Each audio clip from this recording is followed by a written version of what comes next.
Bismillahirrahmanirrahim. Elhamdülillah ve salatu ve selamu ala Resulillah. Esselamu aleyküm ve rahmetullahi ve berekatuhu. Değerli kardeşlerim, değerli Müslümanlar. Yarın Ramazan ayının ilk günü. Bugün kısa bir sohbet yapacağız.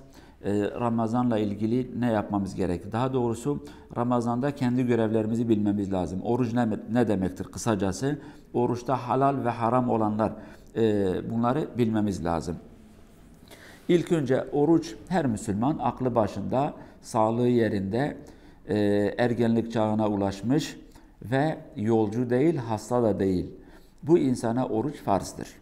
Fakat hasta olan veyahut da hastalığı daha ağır olacak bir insan veyahut da yolcu olan bir insan, yolcu da demek en az 85 kilometre ve üstü bir yolculuğu olacaktır. O da gidiş geliş değil, sadece gidiş 85 kilometre ve üstü. Yolcu olan bir insan eğer yolculuğu mesafesi 85 kilometre ve daha fazla ise oruç tutmayabilir. Tutarsa bir sorun yok, yese de bir sorun yoktur ama sonra kaza etmeli. Hasta olan bir insan orucunu yer, daha sonra iyileştiği zaman orucunu kaza eder. Fakat iyileşme şansı olmayan bir insan, yani daimi, kronik dediğimiz daimi kalıcı bir hastalığı varsa, sürekli yemesi veya da içmesi gerekirse veya da zayıftır, tutmayacak durumda ise bu insan kefaret veya da fidye verecektir. Veyahut da şunu da söyleyelim aynı şekilde ek olarak, gebe olan, hamile olan bir bayan veyahut da evladına süt veren bir anne eğer sıkıntı çekiyorsa o da orucunu bozabilir, daha doğrusu yani oruç tutmayabilir, sonra kaza edecektir. Bunu da o şekilde bilelim. Oruç demek, ilk önce şunu bileceğiz. Oruç, fecir dediğimiz sabah namazından önce, 5-10 dakika önce başlayan bir vakittir. Akşama kadar, güneş batımına kadar olan mesafeye oruç saati söylenir. Oruç zamanı söylenir. O da o esnada zahiren yapmamamız gereken, daha doğrusu yasak olan ve uzak durmamız gereken bazı şeyler var. Yani oruç demek bunları yapmayacaksın demektir. O saatte niyet edeceksin, yemeyeceksin, içmeyeceksin, hanımına yaklaşmayacaksın cinsel bakımında, cinsel ilişki bakımında güneş batımına kadar. Orucun zahiri olan tarafı budur. Sen bu saatlerde yemekten, içmekten, cinsel ilişkiden uzak duracaksın. Bunlara biz şehvet-ül ferc vel batın deriz. Yani mide arzuları ve cinsel arzulardan uzak duracaktır. Bu fiziki olan bir şey. Aynı şekilde başka bir şey daha vardır. O da sadece Ramazan'da değil, her zaman geçerli. Fakat Ramazan'da daha fazla dikkat etmemiz gereken konular, o da manevi olan günahlardır. Dedikodudur, iftiradır, laf götürmedir, harama bakmadır. Allah'ın sevmediği manevi günahlar ne ise bunlardan da uzak durmamız lazım. Aksi takdirde bu yanlışlar, bu günahlar orucun sevabını bitirir. Bunu o şekilde bilelim. Yani kişi yememişse, içmemişse fakat dedikodu etmişse, yalan konuşmuşsa, zulüm etmişse, milletin hakkını yemişse, millete zulüm yapmışsa, bu insan oruç tutmuşsa bile orucun hayrı kalmamış o insana. Tabi bunun anlamı değil ki bu insan orucunu da yesin, hayır yemesin. Yani bari günahları ikiye katlanmasın. Belki oruç tuttuğu esnada bir dua etti. O oruç sayesinde Cenab-ı Allah yardım etti, dualarını kabul etti.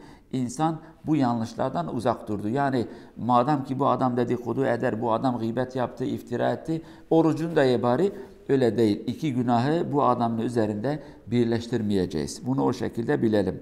Yani maddi ve manevi yanlışlardan uzak durmamız lazım. Orucun özeti de budur yani.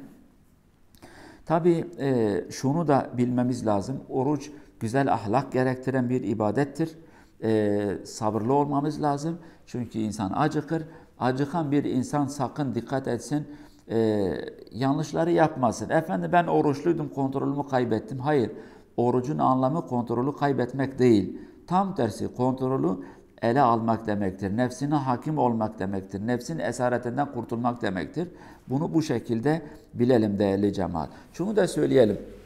Orucu bozan şeyleri de bilelim. Oruç, mideye ulaşan her şey orucu bozar. Yani yemek veya da içmek. Bunlar orucu bozar bu şekilde. Yani ağzımızın dışında ağzımıza girip de mideye inen bir şey varsa o orucu bozar. Ama abdest esnasında ağzımıza su alıpça çalkalasak orucu bozmaz. Ama gargarası mekruhtur. Bir de bir şey inmesin diye. Oruç esnasında duş almak serbesttir, sorun değildir. İğne de vursan sorun değildir. Çünkü iğne cilde vurulan bir şeydir, mideye inen bir şey değildir. Bunu da o şekilde bilelim. Tabii bu iğneyle ilgili belki tartışmalar olur. Efendim dini moderne ettiniz, format attınız. Hayır, peygamber zamanında iğne yoktu. Sonradan iğne çıkan bir alet. Alimler belki ilk önce tartıştılar fakat sonradan şu kanaate vardılar. İğne mideye ulaşan bir şey değil.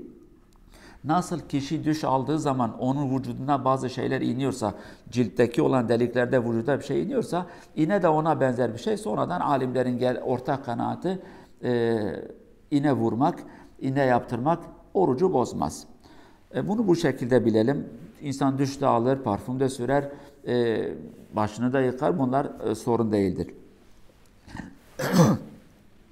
Bir şey daha vardır. O da teravih namazı. Tabi oruç gündüz yapılan bir ibadet fakat oruç ayının özel bir ibadeti daha vardır. O da sünnet olan bir ibadet. Gece namazları. Kıyam-ül Leyl dediğimiz, Kıyam-ı Ramazan dediğimiz Ramazan'a özel fazladan namazlar.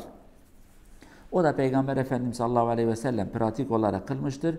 Sahabeler de o günden bugüne kadar hem onlar dikkat etmiş hem de Müslümanlar bu namazları ihmal etmemeye çalışmışlar. Sünnet olduğu halde kılınan bir namazdır. Sünnettir, farz değildir fakat Müslümanlar yine bu noktaya da dikkat etmişler. Çünkü bir kampanya, bir fırsattır, bir ibadet sezonu, bir hayır sezonudur. Aklı başında olan bir Müslüman bu sezonu boş kaçırmaz. Ondan dolayı bunlara dikkat edeceğiz. Tabii şunu da söyleyelim, belki bu yıl birçok ülkede camiler kapalı, birçok ülkede camiler açık fakat teravih namazları kılınmayacak. Bu bizi üzmesin. Yani yok efendim teravihler camide kılınmadı ben kılmayacağım, yok efendim dinsizlik geldi, öyle bir şey aklınıza gelmesin. Yani bir kapı kapanmışsa başka bir kapı açılır. Ve aklı başında olan bir Müslüman her musibetten bir hayır çıkarır. Eskiden yani geçen yıllar, belki geçen yılda sorun vardı teravihte. Fakat ondan önce bir kısım erkek camiye gider, bayanlar da gidemezdi. Bu teravihden mahrum kalırlardı.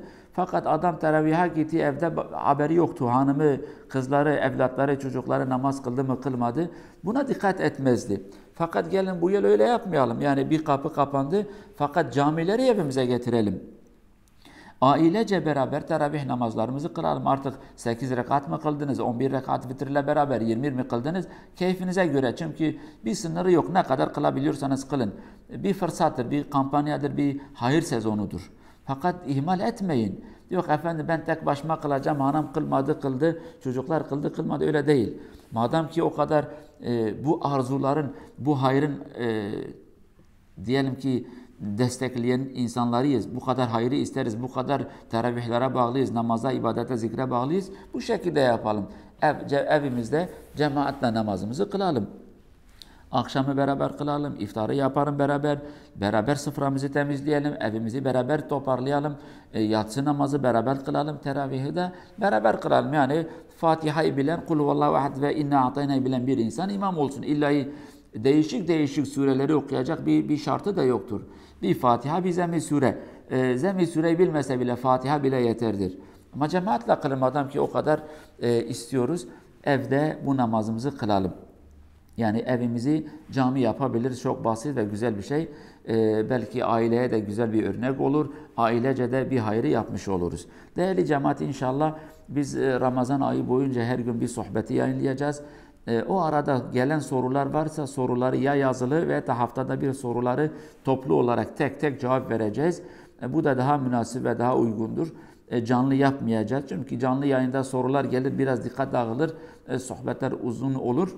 Sohbetlerimizin kısa olması için ve daha dikkatli olması için biz inşallah sohbetlerimizi kaydeder ve akşama doğru sayfamıza atarız. Gelen sorulara da inşallah biz dikkatli bir şekilde cevap vereceğiz. Cenab-ı Allah şimdiden bütün ibadetlerinizi kabul etsin, hayır ve bereketi nasip etsin. Bu geceden itibaren de inşallah cümlemize teravih namazları ve gece namazı, ibadeti, zikri nasip etsin. Allah'a emanet olun. Başka bir sohbette görüşmek üzere. Allah'a emanet olun. Vesselamu aleyküm ve rahmetullahi ve berekatuhu.